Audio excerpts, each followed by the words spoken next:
velkommen til 24. love i vores Fysio Akku julekalender, hvor mit grønne hjertes chakra hjerte jo er boblende over, at i taknemmelighed over, at I har valgt at være med på de her 24 lover. Og så synes jeg jo egentlig, det kunne være super spændende at høre på et tidspunkt, om der er nogen af jer, der har åbnet hver eneste love.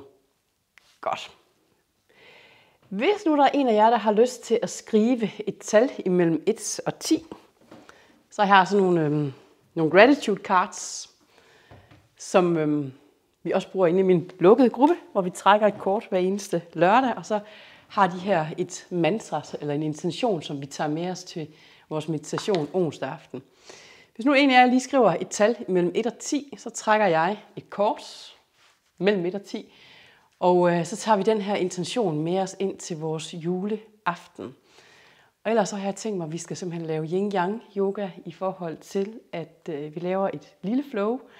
Og så tager vi også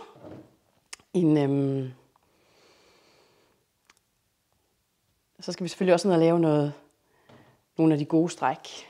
Godt, skal jeg lige se her. Nummer 8. Tak, Helle.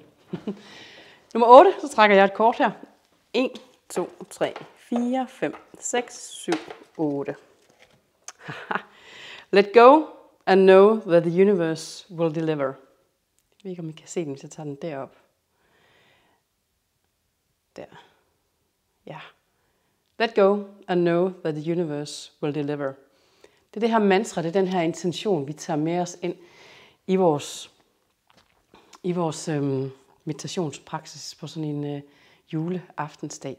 Vi starter i stående i dag, og så bevæger vi os stille og roligt ned og slutter i siddende i det her mantra, i den her intention. Godt. Lad os mødes på måtten. Jeg stiller lige vores kort. Hvis nu det kunne stå, så stiller jeg lige her. Ja, det kan det så ikke i dag. Sådan. Godt. Starter med som altid at strække dagen mere natten, morgenen ud af kroppen. Lige strækker armene rigtig godt op.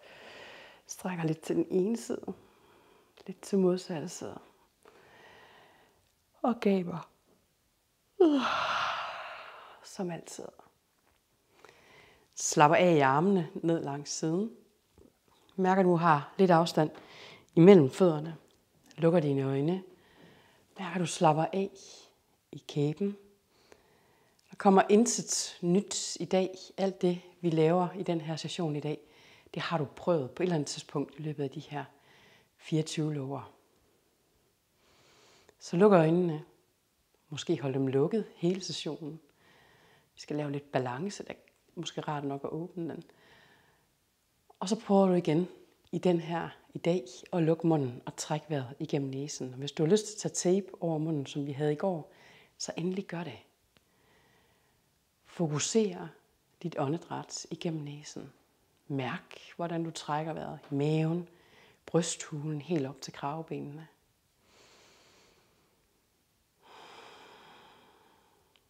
Vender håndfladerne fremad, for at mærke, at dine skuldre de lige siger, suger sig ind i bagsiden. Så vi får den her rigtig gode holdning.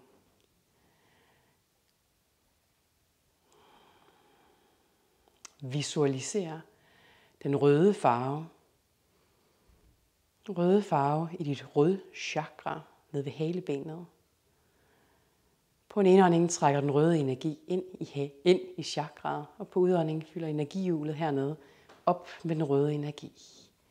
Din grounding, din jordforbindelse, din base, dit fysiske chakra i mantraet, jeg er. Lægger din højre hånd lige under navlen. Trækker den røde energi med op til dit hare-chakra lige under hånden. I den orange energi. På en indånding trækker den orange farve ind i hare-chakraet. Og på udånding fylder chakraet helt op med den orange farve. Din kreativitet, dit cyklus-chakra, din seksualitet, din passion, dit selvværd. I mantraet, jeg føler. Lægger din venstre hånd lige ovenover navlen på dit gule solar plexus chakra. Trækker fra den orange farve, trækker en flir af den orange farve med op til dit gule solar plexus chakra. Trækker den gule energi ind i chakret på indånding, og på udånding fylder chakra helt op med den gule energi. Dit powerhouse, dit selvtillid, dit, hvor der er sådan en aktionschakra, din mavefornemmelse, det at gå ned i maven og mærke efter, hvordan du har det, og handle på det. Det er sommerfuglene, der bor hernede. Både de fantastiske, dejlige sommerfugle, men også dem, der kan gøre dig nervøs og angst. I mantraet, jeg gør. Tag højre hånd på harachakraet, læg op på dit grønne, fjerde hjertechakra, lige midt på brystbenet. Tag en fli af den gule energi fra solar plexus med op til dit hjertechakra. Trækker den grønne energi ind i hjertechakraet, og på udånding fylder chakraet op. Dit følelseschakra, det er her dine følelser de bor, det er her du handler og reagerer ud fra dine følelser. Ubetinget kærlighed, nærvær, omsorg, empati i mantraet, jeg føler. Trækker en fli af den grønne energi fra dit hjertechakra med op til dit halschakra midt på halsen i den blå energi. Trækker den blå energi på indånding ind i chakraet, og på udånding fylder chakraet helt op med den blå farve. Det her er din intuition, den fødes. Det er dit kommunikationschakra. Jeg kunne kommunikere ud, hvad du føler, mener, hvordan du har det, dine holdninger, dine værdier. Kommunikere i overensstemmelse med, hvordan du har det. I mantraet, jeg taler. Trækker den fli af den blå energi med op til dit øjenbrynschakra, lige midt imellem øjenbrynene. Det her er din intuition, den bor, dit tredje øje, din sjette sans. I mantraet trækker en lavendelfarve på indånding ind i chakraet, på udånding fylder chakraet op med den her smukke, fantastiske lavendelfarve i mantraet, jeg ser. Og trækker en fli af lavendelfarven med op på toppen af hovedet. Kronechakra i farven gylden violet. Trækker energien ind i chakraet på indånding, fylder chakraet op på udånding. I mantraet, jeg ved. Godt.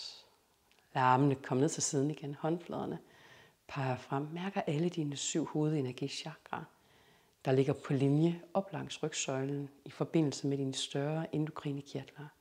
Det er kirtler, der udskiller dine livshormoner i hvilket som helst givende øjeblik i løbet af hver eneste nærmest sekund, minut, time, dag. Din rygsøjle, fundamentet, hele dit velvære. Godt, stræk armene op over hovedet. Samler hænderne heroppe. Prøv nogle gange at samle fødderne helt. Sådan at hælene, den indre ankelknog, stortæerne rører ved hinanden. Strækker armen op. Hænderne rører ved hinanden. Alle fingerspidserne rører ved hinanden. Lukker dine øjne. Og mærker, hvor let eller hvor svært det er at stå her. Om kroppen gerne vil vippe til den ene side eller den anden side.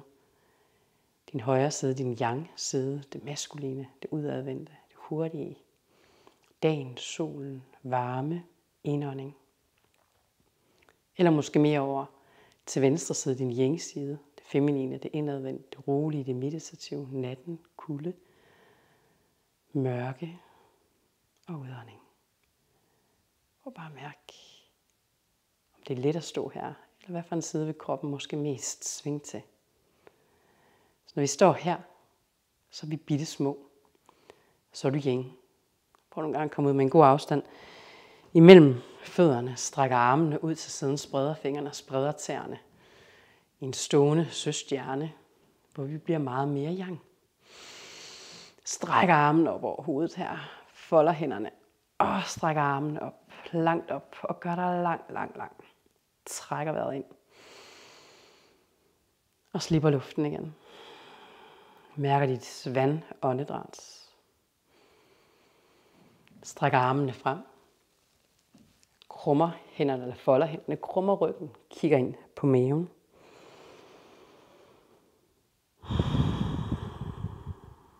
Godt, strækker armene op igen. Og lad skulderbladene mødes bag på ryggen, mens du tager armene tilbage, folder hænderne bag på ryggen. Pegefingrene rører ved hinanden, strækker armene tilbage, kigger ned på brystet. Godt, åbner rigtig godt op ind på forsiden. Kigger op i loftet. Tag en dyb indånding her. Og udånding læner frem. Godt. Og slapper rigtig godt af. I armene, i skuldrene, i armene. Bøjer lidt i albuerne, lægger hænderne ned på ryggen. Godt. Og så slipper du med armene ned til gulvet. Og står stille og roligt her, vipper lidt fra side til side, bøjer det ene knæ, det modsatte knæ. Lader overkroppen dingle fra side til side.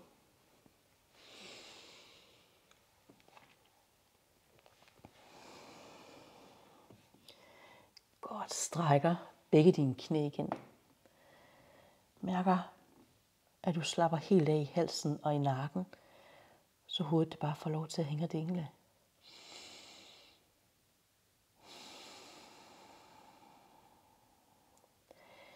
Sætter din højre hånd i måtten midt mellem fødderne.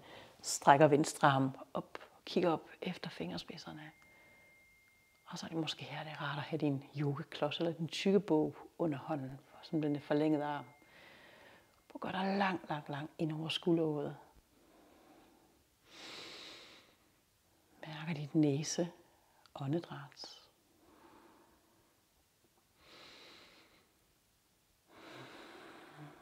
Godt. Sætter venstre hånd, hvor du har din højre hånd. Og strækker højre arm op. Og tænker vores mantra. Let go. And know that the universe will deliver. Jeg tænker en af alle dine chakra, alle de egenskaber, de forskellige chakra, de har. Let go and know that the universe will deliver.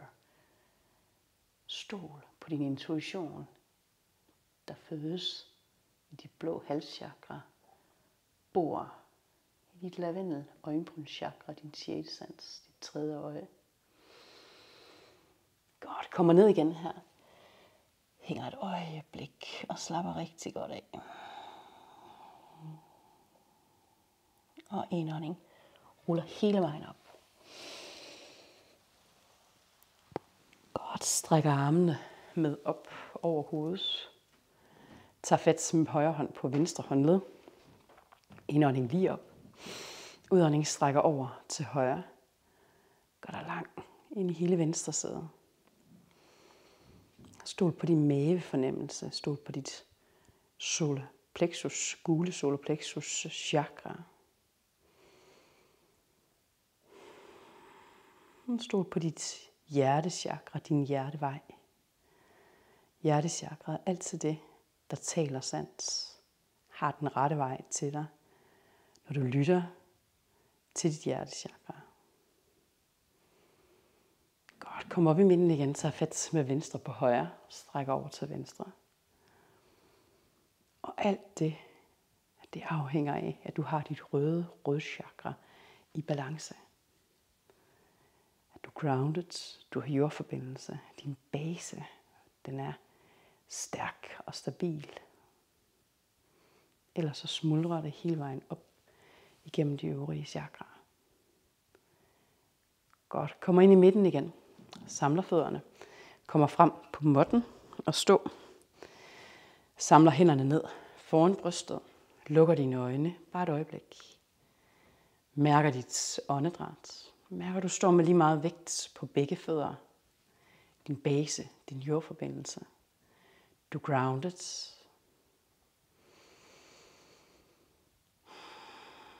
Giv slip på dagen. Giv dig selv lov til at være lige her. Yogaens intelligente på kryds og tværs bevægelser. Åbner dine øjne, finder et punkt på gulvet på væggen foran dig, som står stille. Tag vægten ind i højre ben. Løfter op, tager fat på dit venstre knæ. Finder balancen her. Strækker armene op over hovedet. Godt. Så tag et kæmpe stort skridt tilbage med venstre fod. Så du lander i din high lunge. Og vipper lidt op og ned. Bouncer ind i bækkenet. Og spiller klaver med fingerspidserne.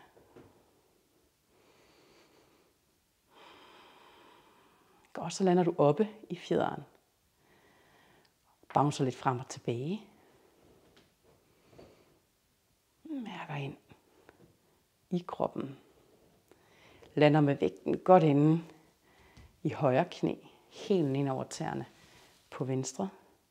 Tag fat med højre hånd på højre knæ. Strækker venstre arm over mod højre. Og et lækkert godt sidestræk ind i venstre side. Og du trækker vejret ind imellem alle ribbenene.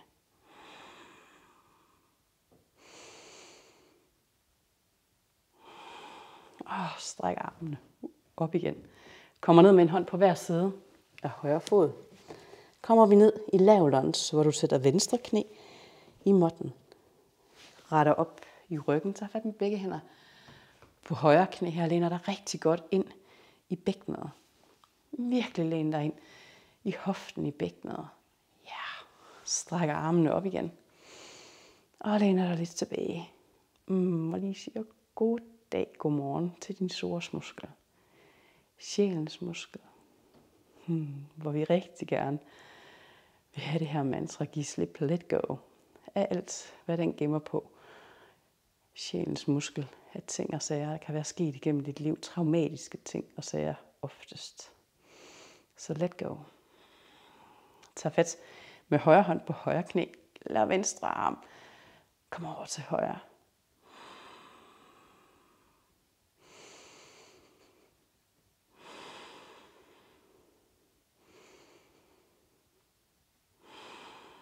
Godt, strækker armen op igen. Kommer ned med en hånd på hver side af højre fod. Og strækker højre knæ, så du kommer tilbage og kommer frem igen. Vipper frem og tilbage.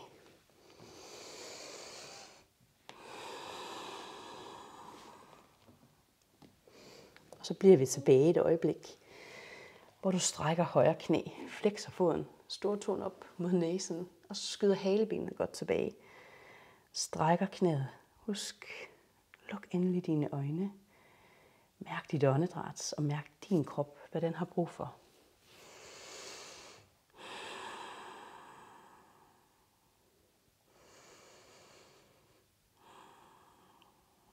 Godt. Et enkelt åndedræt mere her. Og så kravler du stille og roligt frem igen. Bøjer højre knæ. Strækker dit venstre. Kommer lige et par skridt længere frem med hænderne her. Og så strækker du højre knæ. Bare lige at strække venstre ben kort op mod luftet. Og samler fødderne igen. Slapper af i kludedukken.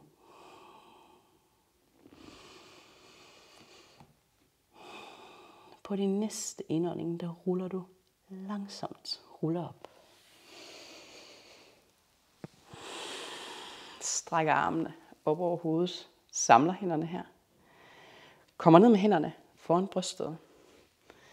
Mærker din balance. Og kommer op i træet på højre fod. Det er den, hvor vi står på højre. Tager venstre ned ved anklet, op ved knæet eller helt op ved lysken. Samler hænderne inden foran brystet. Og strækker armene op over hovedet. Mærker dit åndedræt. Så kan vi lave et juletræ her ved at lave lotusblomsten op over hovedet.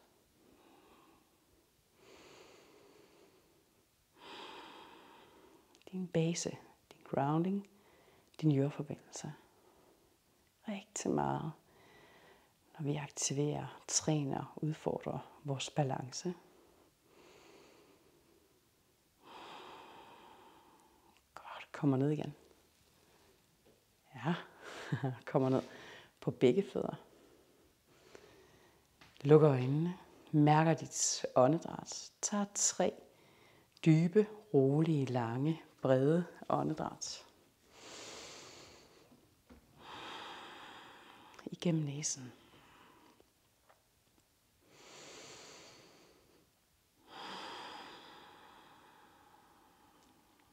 Så tager du vægten ind i venstre fod, tager fat på højre knæ. Mærker balancen her. Strækker armene op over hovedet og gør dig lang. Lang, lang, lang. Tag et kæmpe stort skridt tilbage med højre fod. Lander i highlands. Godt, strækker armene rigtig godt op og bouncer op og ned i bækkenet og spiller klaver med fingrene.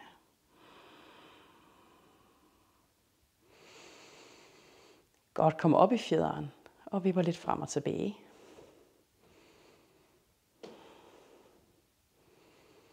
Og så bliver vi fremme i venstre knæ, tager hælen ind over tæerne på højre. Tag fat med venstre hånd på venstre knæ, strækker højre arm over mod venstre. Og gør dig lang ind i højre side.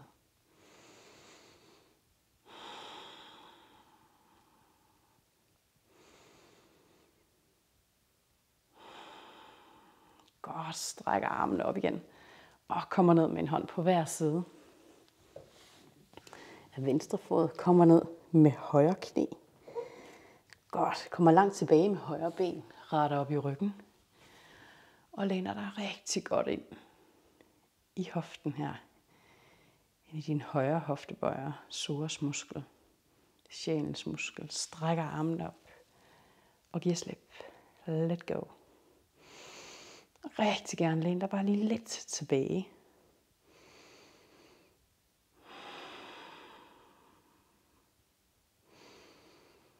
Tag fat med venstre hånd på venstre knæ. Strækker højre arm over mod venstre. Og gør dig lang.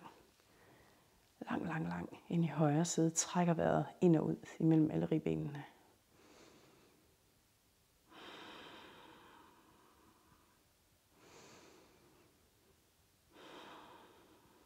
Godt. Strækker begge arme op igen. Kommer ned med en hånd på hver side af venstre fod. Og så vipper vi frem og tilbage. Så vi vipper tilbage på hælen og frem igen. Luk dine øjne. Slap af i kæben.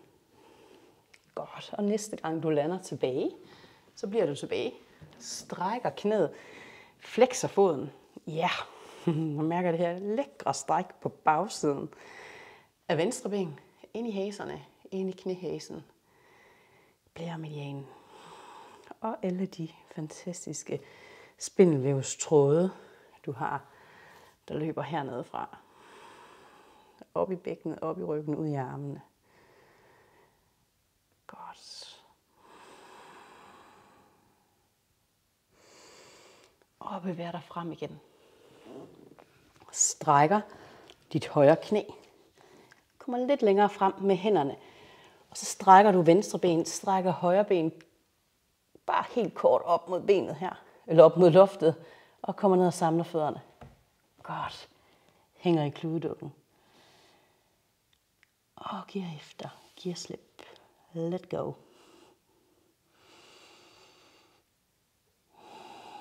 Ruller langsomt. Ruller op på din næste indånding. Strækker armene med op over hovedet. Samler hænderne ned foran brystet. Mærker din balance.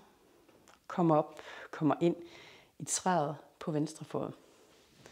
Akkurat som vi gjorde før. Mærker, står på venstre. Tager højre ned ved anklet, op ved knæet eller op i lysken. Godt, samler hænderne ind foran brystet. Finder dit punkt. Og strækker armene op over hovedet, hvis du har lyst. Måske laver din lotusblomst som julestjernen på træet. Juletræet. Prøv at mærke dit åndedræt.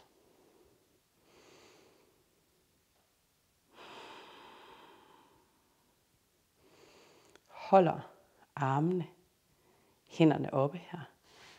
Kommer ned, samler fødderne, samler hænderne. Strækker armene rigtig godt op og lukker øjnene. Står i din alignment, hvor vi startede. Og mærker, der sker nogle ændring. Vil du lige så meget fra side til side, eller er der mere balance her imellem yin og yang?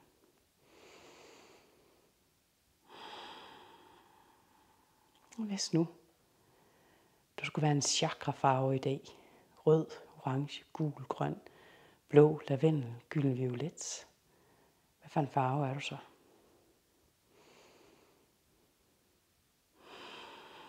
Hvad for en farve har du brug for at tage med dig ind i sådan en juleaftensdag? Tag den farve, der kommer til dig som den allerførste farve. Ikke noget, du begynder at tænke, jeg kunne måske også bedre lide gul eller grøn i dag, i stedet for den røde farve. Vælg lige præcis den farve, der kommer til dig. Godt, kommer ned. Kommer ned på L4. En god afstand imellem hænderne, en god afstand imellem knæene. Blot et par kokat, fordi det er simpelthen en af mine yndlingsøvelser jo. Tag en dyb indånding, svejer, kigger op. Og på udånding krummer og kigger ind. Det er sådan en, der er ingen rygge, der kan undvære. Godt, indånding, svejer. Og udånding krummer. Indånding, svejer. Udånding krummer. Finder stillingen i din rygsøjle, lige midt imellem de to yderstillinger. Tager begge ben ud til højre side. Strækker højre ben tilbage over venstre. Og glider godt tilbage i duestrækket. Nu mærker du efter, om dit venstre knæ vil være med til det her. Ellers så laver den, som vi lavede i går, hvor du sidder og krydser benet over. Men ellers, så kom ned i duen. Rigtig gerne kom ned, lægger hænderne oven på hinanden, hvil hovedet på hænderne. Godt, stræk højre ben langt tilbage, og lægger vipper lidt fra side til side i den sovende due. Mærker dit åndedræt. Mærker din farve i dag. Hvad farve er du? Lav den her farve lys, skinnende, strålende. Lige præcis din nuance af din farve.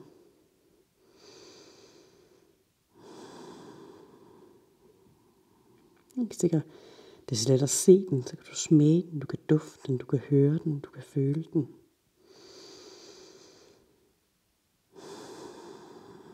Godt, hvis du har lyst, så prøv en gang komme op på armene her, så vi kommer lidt længere op. Snakker ind i ryggen også. Mærker et rigtig lækker stræk ind i venstre balle.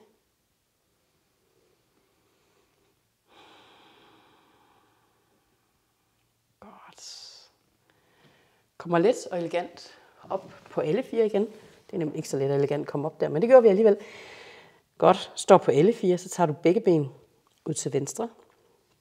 Strækker venstre ben tilbage over højre. Og glider ned i duen her. Og kommer ned først i en sovende due. Lægger hænderne oven på hinanden. Hviler hovedet på hænderne. Vipper lidt fra side til side. Mærker dit åndedræt.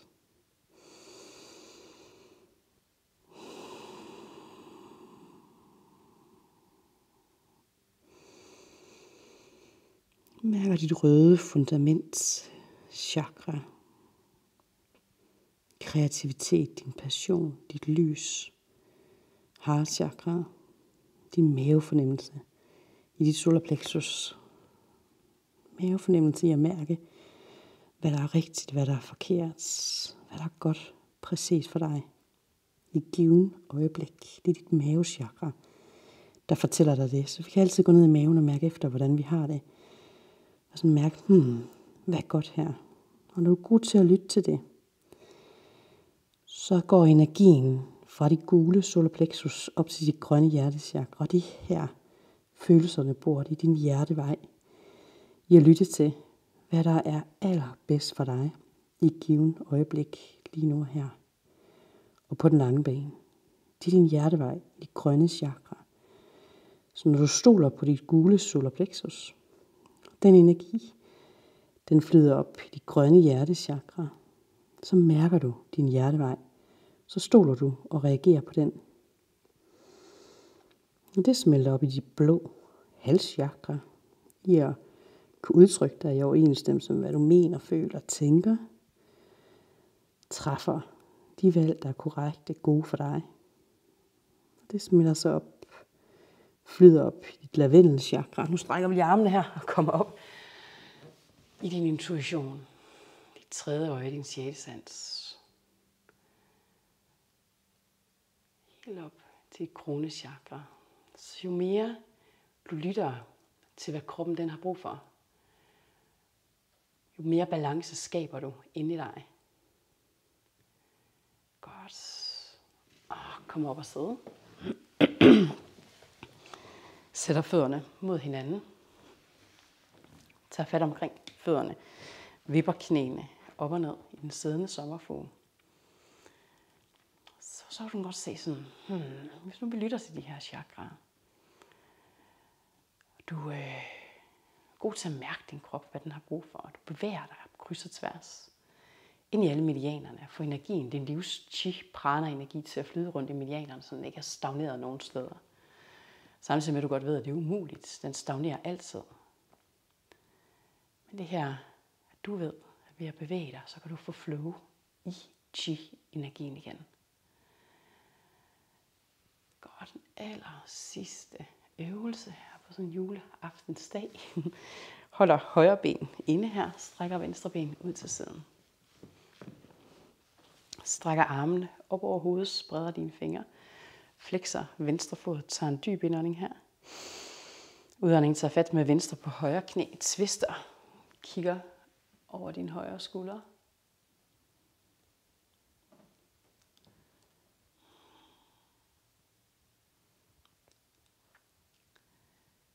Så jo mere du sådan kender ind i de her forskellige, fuldstændig enestående, fantastiske energisystemer, processer du har inde i dig, lær dem at kende og reagere og handle på dem. Jo mere balance skaber du inde i dig.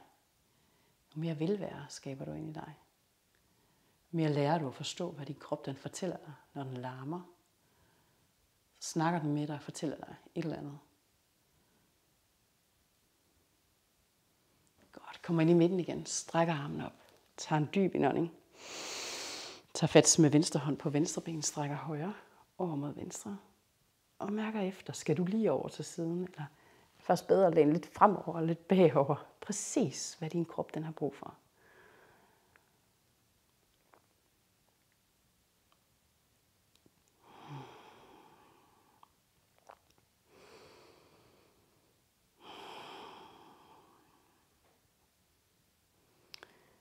Og have tillid til, at det du mærker, det er præcis det rigtige for dig.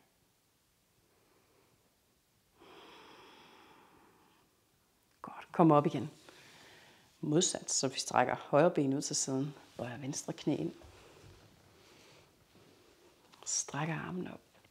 Flexer højre fod, tager en dyb indånding.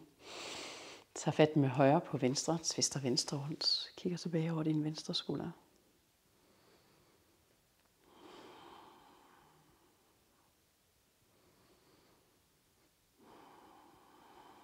Så når du stoler på, mærker din krop i fuld tillid og tryghed, så opstår der virkelig så meget magi inde i dig. Du har den her følelse, fornemmelse af taknemmelighed. Jeg vil være taknemmelig. Nu prøver jeg selv rigtig meget den her hver eneste aften med, som vi havde i mandags med at tænke på en begivenhed, en situation, der er sket i løbet af dagen. En genstand, fysisk genstand, du har i dit liv på dagen. Et menneske, du har i dit liv. Den her taknemmeligheds, kærlighedsenergi. Den er fantastisk til at trække din egen energi op. Og så bliver du en magnet i at udstråle det her og tiltrække endnu mere af det. Godt, strækker armen op. Kommer ned med højre arm på Højre ben strækker venstre op over hovedet, langt over til siden.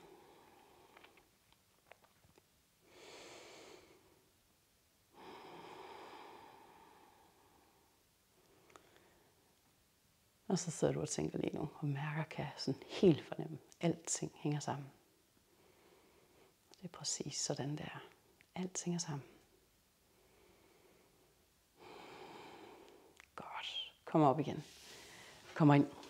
Yogi, skrædderstilling. Hviler hænderne på knæene. Mærker, hvordan din rygsøjle, uden at jeg behøver at sige det, er jeg sikker på, at den lige siger, sådan smut, smut, smut, smelter ind i sine krumninger. Vender håndfladerne opad i en tryg, tillidsfuld stilling i.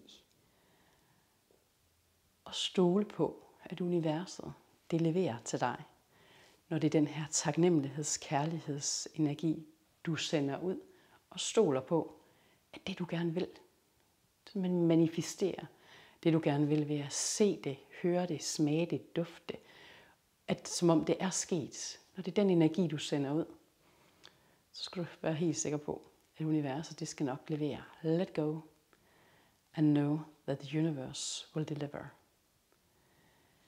Stræk armene op over hovedet. Lotusblomsten. Lillefingrene og tommeltotteren rører ved hinanden. Mærker dit røde chakra. Jeg gør. Jeg er. Mærker dit røde chakra. Jeg er. Mærker dit orange chakra. Jeg føler. Mærker dit gule solar plexus chakra. Jeg gør. Mærker dit grønne hjertechakra. Jeg elsker. Dit blå halschakra. Jeg taler. Dit lavendel øjenbrynschakra. Jeg ser. Dit gyldenviolette kronechakra. Jeg ved. Og dit mantra her oppe i lotusblomsten, det er, jeg er hel. Jeg er hel. I den her indsigt i, at alting hænger sammen inde i dig. Krop, sind og sjæl, din fysiske krop, dine muskelslynger, din spindelvævs elastikker, snakker hele tiden ind i dine chakra, i dine medianer, dit kraniosakrale system, din aura og modsats. Yin og yang. Jeg er hel. Mærker din farve. Ser den lys, klar, skinnende i lige præcis den nuance, der passer til dig i dag. Godt. Og tag det her med ned til dit hjertechakra. Gemmer det ind i dit hjertechakra, din hjertevej, som altid er den, når du stoler på den, trygt, tillidsfuldt, så vil den altid lede dig ind på din hjertevej. Namaste.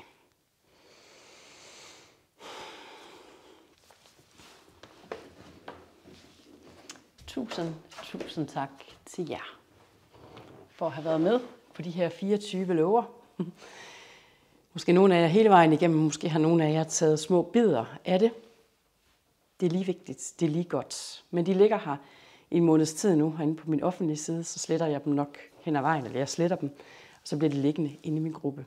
Så min gruppe, min lukkede Facebook-gruppe, hvor vi laver yoga hver eneste onsdag kl. 8 til 9, og så gør vi det lørdag morgen igen fra 9 til 10. Så hvis du har lyst, så skriv mig en besked, så kan jeg lukke dig ind i gruppen, og så kan du være med til at lave meget mere yoga. Tusind tak. Så meget taknemmelighed fra mig til dig. Og tag dig en fuldstændig fantastisk juleaften. Og husk, let go and know that the universe will deliver. Namaste.